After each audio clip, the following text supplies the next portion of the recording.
The Egyptian and Tunisian presidents reject Palestinian displacement.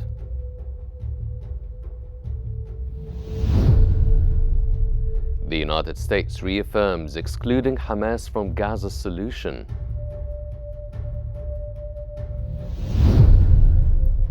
And the Saudi Crown Prince reaffirms commitment to global peace efforts in Ukraine.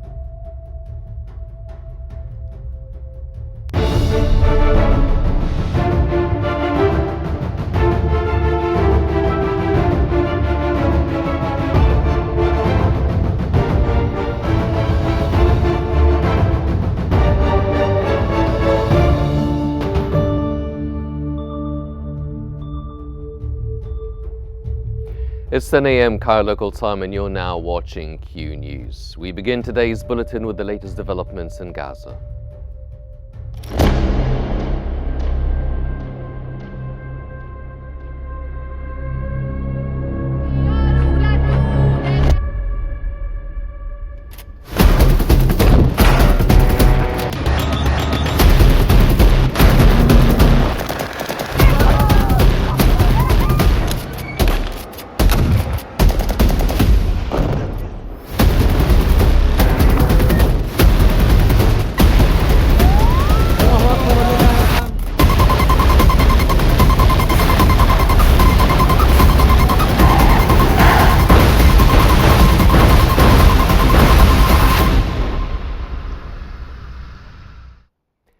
Egyptian President Abdel Fattah al-Sisi has reiterated his rejection of Palestinian displacement with the Tunisian President Qais Said. During a phone call, the two leaders expressed their strong support for a two-state solution as a pathway to lasting peace. They discussed the ongoing situation in Gaza and endorsed Egypt's efforts for a ceasefire, as well as the Arab plan for the reconstruction of the region. Both presidents praised the growing bilateral relations between Egypt and Tunisia, emphasizing their commitment to strengthening cooperation, particularly in economic and trade sectors, and expressed their desire to explore broader collaboration. Additionally, Sisi and Said also discussed the situations in Libya and Syria, reaffirming their dedication to the stability and sovereignty of both nations.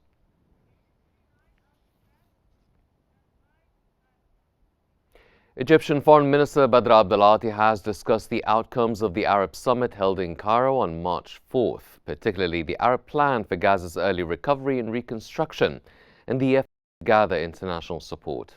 This came during his call with Saudi Foreign Minister Faisal bin Farhan, where they reviewed Egypt's hosting of the International Reconstruction Conference with the Palestinian government and United Nations. The two ministers also addressed the situation in Syria, emphasizing Egypt's support for Syria's sovereignty, unity, and an inclusive political process.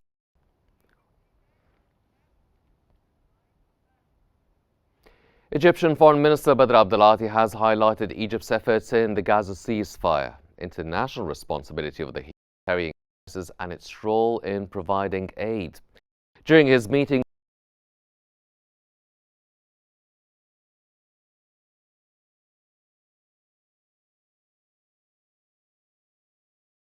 support for the Federation's mission. Abdulati also emphasized Egypt's leadership in recovery efforts and its potential as a regional humanitarian hub.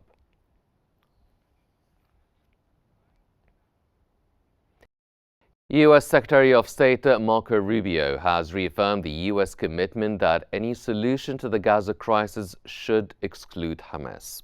The statement followed Crown Prince Mohammed bin Salman in Jeddah, where they discussed the reconstruction of Gaza. They also addressed Syria's stability, Yemen's situation, and the threat of Houthi attacks on maritime navigation. They further explored ways to strengthen U.S.-Saudi relations and regional security efforts.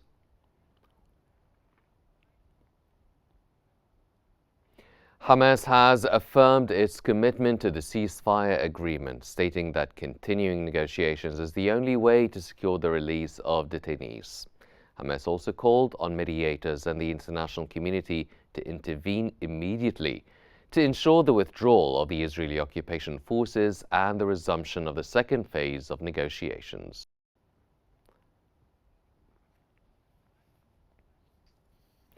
The president of the International Committee of the Mariana Spoljaric has emphasized the need to maintain the ceasefire in Gaza to save lives and allow humanitarian aid to enter.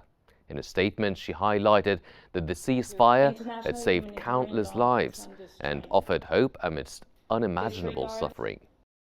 Any disruption of the momentum built over the past 6 weeks could lead to renewed despair, she warned.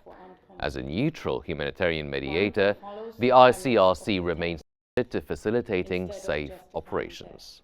If you ask me where I see the biggest challenges today, I will tell you this. Commissioner General Philippe Lazzarini has highlighted Israel's efforts to silence organizations supporting Palestinians. Lazzarini stressed that the agency urgently needs additional support to continue its work. During a press conference in Geneva, Lazzarini revealed Israel's refusal to ease the flow of people through the Karma-Busselem border crossing, warning of a potential food crisis in Gaza if the blockade continues. Despite the ceasefire since January 9, the aggression continues with ongoing attacks, casualties and destruction in Gaza. Et donc du coup, notre personnel palestinien se sent beaucoup plus vulnérable. The Jordanian Ministry of Foreign Affairs and Expatriates has strongly condemned the Israeli Ministry of Energy's decision to cut electricity to the Gaza Strip. The Jordanian Foreign Ministry called this move a blatant violation of international law, international humanitarian law, and the full Geneva wartime. Ministry spokesman Soufiane Al-Qada stressed that this move deepens Israel's policy of stagnation and blockade, especially with the continued halt of humanitarian aid. He urged the international community to hold Israel accountable, ensure the full implementation of the ceasefire agreement, restore electricity to Gaza, and open humanitarian aid crossings to alleviate the ongoing crisis.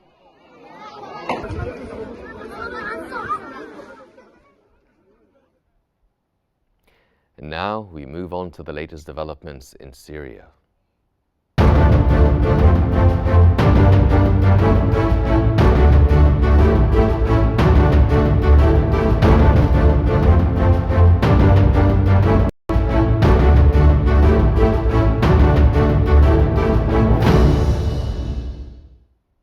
The Syrian presidency has announced an agreement for the integration of the Syrian Democratic Forces into the Syrian state's institutions.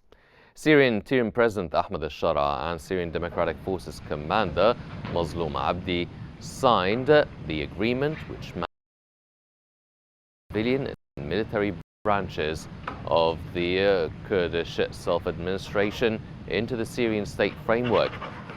The agreement stipulates that the integration should be completed by the end of this year.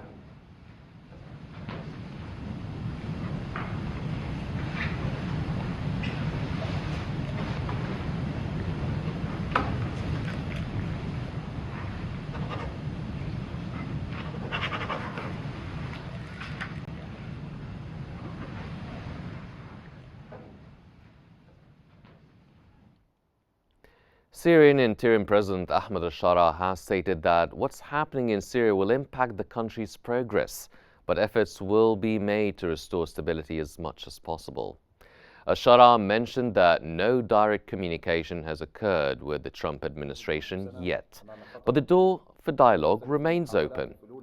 He acknowledged the challenges in maintaining security due to ongoing U.S. sanctions and indicated discussions with Moscow regarding new terms for military bases.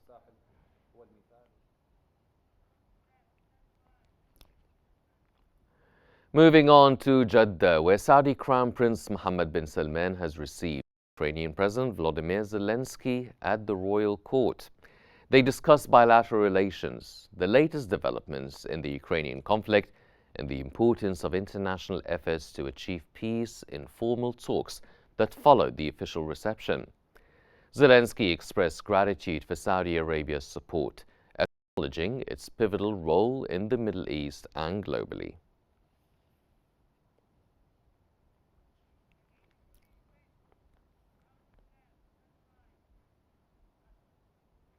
Saudi Crown Prince Mohammed bin Salman has reiterated his country's commitment to supporting global efforts for peace in Ukraine. During a meeting with Ukrainian President Volodymyr Zelensky in Jeddah, they discussed the crisis and bilateral relations. Zelensky expressed gratitude for Saudi efforts and highlighted its significant role in the Middle East and beyond. The Saudi Crown Prince reaffirmed his country's readiness to contribute to a peaceful solution through dialogue based on its respected international standing.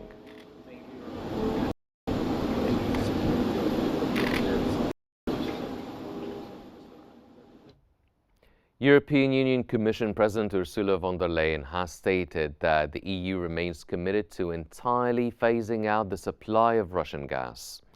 Asked whether the EU still considers the United States an ally under the administration of President Donald Trump, von der Leyen said it was important to continue to work together and find solutions to any differences in policy or opinion.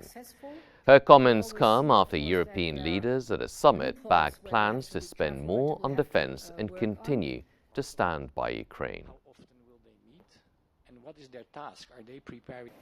What has changed in these? In Russia, Moscow's mayor has reported that Russian air defenses successfully repelled Ukraine's largest drone attack on the Russian capital. The Russian Defense Ministry later stated that air defense units destroyed 337 Ukrainian drones, including 91 over Moscow. Russian Foreign Ministry spokeswoman Maria Zakharova noted that Ukraine launched the attack during a visit by the OSCE Secretary General to Moscow. Russian authorities have opened an investigation into the incident.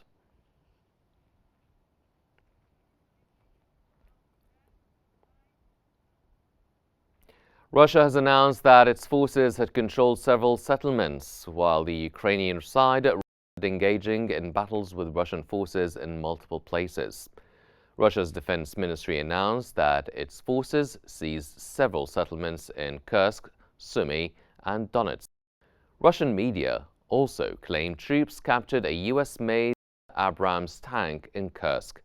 Meanwhile, Ukraine's military reported ongoing battles in Kursk, Kharkiv, Kupiansk, and Pokrovsk, stating its forces struck Russian air defenses and artillery.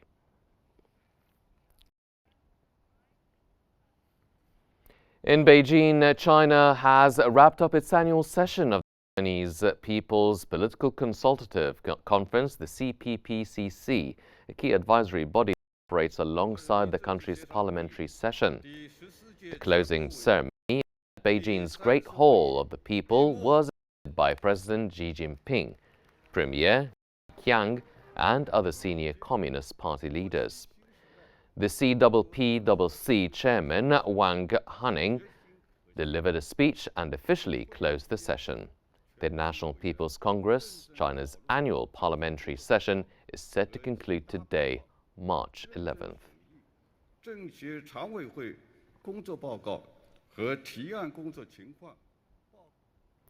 In North Korea, the foreign ministry stated that US-South Korea joint military exercises are a dangerous, provocative act.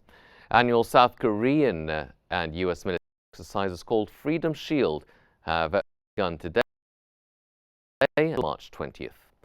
Earlier, the South Korean military said that the exercises aim to strengthen the readiness of the alliance for threats such as North Korea. North Korea has traditionally urged for the cancellation of these joint exercises, labeling them as a precursor to invasion. And now we move to Selma in our newsroom with the economic update. Selma. Thank you, Hani. And now we move to the economic news, where and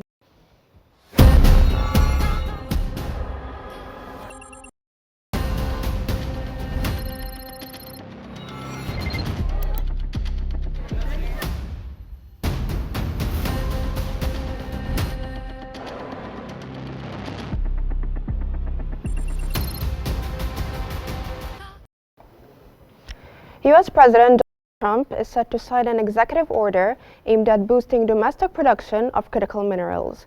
The plan involves constructing metal refining facilities on Pentagon military bases to reduce dependence on China's control sector. The order highlights national security concerns as minerals processed by Beijing are essential for U.S. weaponry. Additionally, Trump intends to appoint a critical minerals czar to coordinate efforts across federal agencies. Thank you very much, everybody. Thank you, sir. Thank you very much. Great. Thank you, Nick. U.S. Energy Secretary Chris Wright has announced plans to collaborate with Congress to cancel mandated sales from the Strategic Petroleum Reserve to address depleting stockpiles. Congress had previously authorized sales of 100 million barrels through 2031, with 7 million barrels scheduled for fiscal year 2026 to 2027. Refiling the reserve would take 5 to 7 years and cost $20 billion, with the process slowed by maintenance challenges. Wright noted that securing funds from Congress would take time. So the previous administration, made it harder and harder to get permits to drill wells, to build pipelines, to build the The Eurozone finance ministers have expressed concern over the U.S. administration's new stance on currencies, fearing it could undermine the Eurozone's monetary sovereignty and financial stability. Following U.S. President Donald Trump's executive order to establish a strategic reserve of cryptocurrencies, ministers discussed the potential impact on Europe's currency. European Central Bank efforts to create a digital euro, initiated in 2020, have become more urgent to maintain currency autonomy amid growing global digital trends.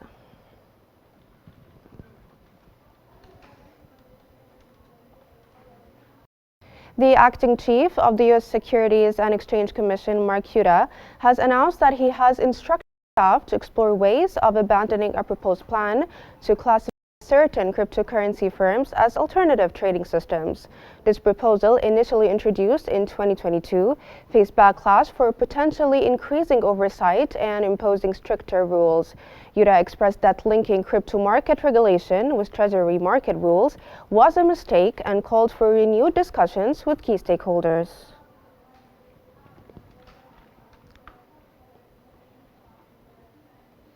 Several U.S. LNG producers are attempting to renegotiate higher prices with buyers due to rising construction, labor, and borrowing costs, sources and company statements revealed. These higher prices could reduce the competitiveness of U.S. liquefied natural gas.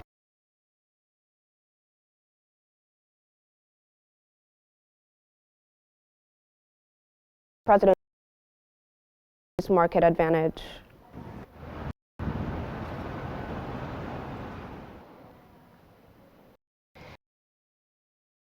The U.S. is considering building a pipeline to transport liquefied petroleum gas through the canal.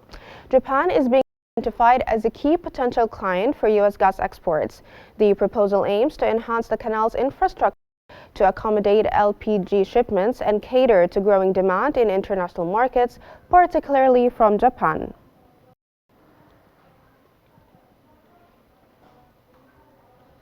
Abu Dhabi National company ADNOC is contemplating the idea of investment arm XRG on an exchange outside the United Arab Emirates, in the creation of one of the world's largest publicly traded energy companies, according to sources familiar with the matter. The listing would significantly enhance ADNOC's global presence in the energy sector.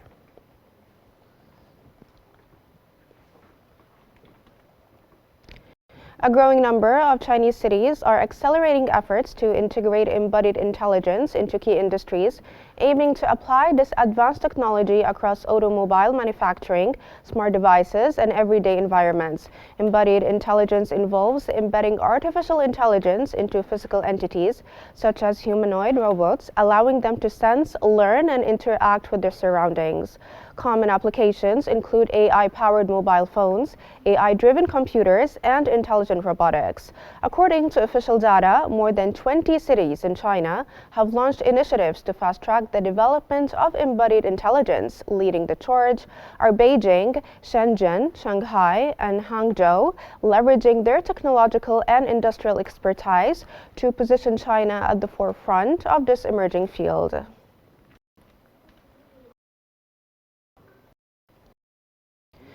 Germany's economy continues to face significant challenges, with recent data indicating a 0.2% contraction over the past year, leaving it as the only G7 nation yet to return to pre-pandemic levels. Contributing factors include high energy costs, increased global competition, particularly in exports and manufacturing, and an uncertain economic outlook. The manufacturing sector has been especially hard hit, with output significantly lower than pandemic levels and to adapt to the electric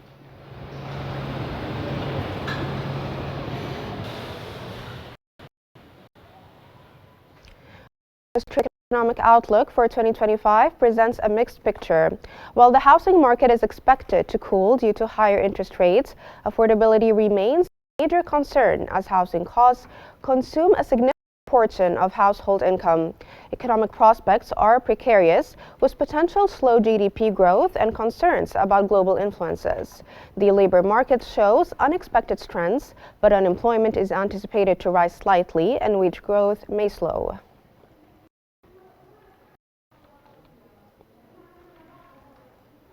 And now we go back to Hani in our studio.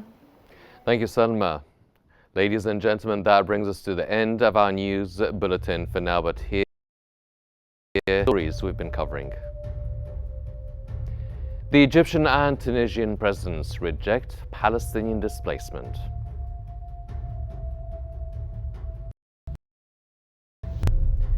The United States reaffirms excluding Hamas from Gaza's solution.